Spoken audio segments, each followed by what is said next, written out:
తులారాశి. ఈ రాశి వారికి రోజు మధ్యమ స్థాయిగా చెప్పవచ్చును.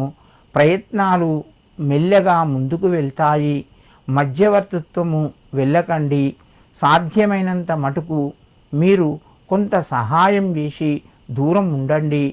సమయానికి డబ్బు చేతికి వస్తుంది. మిత్రుల ద్వారా జాగ్రత్తగా వ్యవహరిస్తూ స్నేహాన్ని కొనసాగించండి. కుటుంబ సభ్యుల యొక్క సహకారము ఉంటుంది. ముఖ్యమైన నిర్ణయాలు తీసుకుంటారు.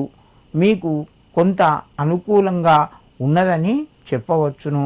తులారాశి వారు ఈరోజు ఆంజనేయ స్వామికి సింధూరాన్ని సమర్పించండి, లేదా ఆ స్వామి యొక్క నామాన్ని తలుచుకొని శ్రీరామదూతాయ నమః అని చెప్పి 9 సార్లు చదువుకొని మీరు మీ పనులను ప్రారంభించండి.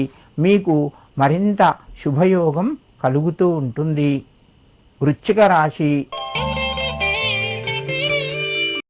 ఈ రాశి వారికి రోజు కొంత అనుకూలంగా చెప్పుకోవచ్చును. ప్రయత్నాలు ఫలిస్తాయి. శుభవార్తను వింటారు. సమయానికి డబ్బు చేతికి వస్తుంది. ఖర్చులు కూడా అదే విధంగా పెరుగుతాయి. పిల్లల ద్వారా శుభవార్తను వింటారు. ఉద్యోగస్తులకు కొంత అనుకూలంగా ఉన్నది. మీ యొక్క నిర్ణయాల లోపల మార్పులు చేర్పులు ఎక్కువగా జరిగే అవకాశం ఉన్నది. తొందరపడకుండా స్థిరమైన నిర్ణయాలు తీసుకోండి. కొంత కలిసి వస్తుంది.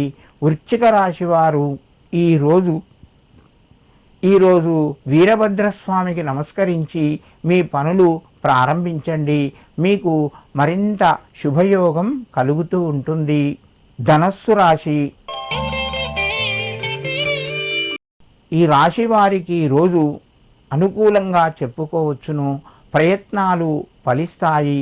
నూతన వస్తువులు కొనే ప్రయత్నం చేస్తారు.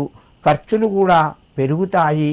ఉద్యోగస్తులకు పై అధికారుల యొక్క సహకారము సంపూర్ణంగా లభిస్తూ ఉంటుంది. కుటుంబ సభ్యుల యొక్క సహకారము మీకు మధ్యమ స్థాయిలో ఉంటుంది. ధనస్సు రాశి వారు ఈరోజు ఆంజనేయ స్వామికి సింధూరాన్ని సమర్పించండి. మీకు మరింత శుభయోగం కలుగుతూ ఉంటుంది.